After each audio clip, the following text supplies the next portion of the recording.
Hey everyone, in this video I'm going to show you how to remove the FBCLID from your Google Analytics reports to provide you with some clean data to keep your marketing intact and to be able to get the results you want for your business or for your clients. So first of all, what is FBCLID and why are you seeing it in your Google Analytics?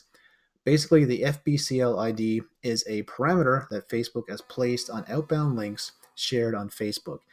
Basically, if your website has been shared on Facebook by you or someone else, you can track this activity on your Google Analytics. Unfortunately, for all of us marketers and analytics folks, it's also making our reports very, very messy. So let's clean up this FBCLID from your analytics to make those reports nice and clean again. So the first thing that we want to do is we want to go down to the lower left-hand corner of our Google Analytics on the desktop. We want to click Admin. From the admin screen, we're going to see our three options here for our account, our property, then we're going to see it for our view.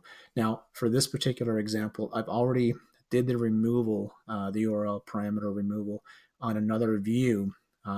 So that's why I'm not going to show you the main view where I have it, but I want to show you the test view where we can kind of take place here. So I want to go into the view settings. We're going to click here.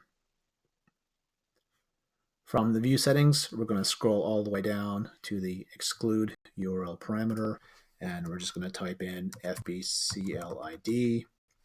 We're going to leave it like that, and then we're going to hit save, and there you have it. That's how you remove the FBCLID from your Google Analytics. And the only caveat that I want to put in place here is that this will only remove the FBCLID from your Google Analytics as you move forward.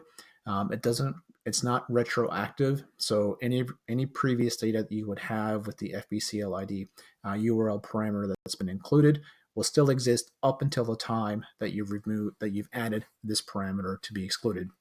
So that's it. That's how you remove the FBCLID from your Google Analytics reports. If you really enjoyed this tutorial or it was really helpful, it would be great if you could please do me a favor and subscribe to my channel. Finally, there's probably other marketers that are in your circle or other business owners or analytics people that are in your circle who may have the same problem. So if they have that problem, maybe you can also do me a favor and share it with them. So there you have it. Thank you very much. Take care.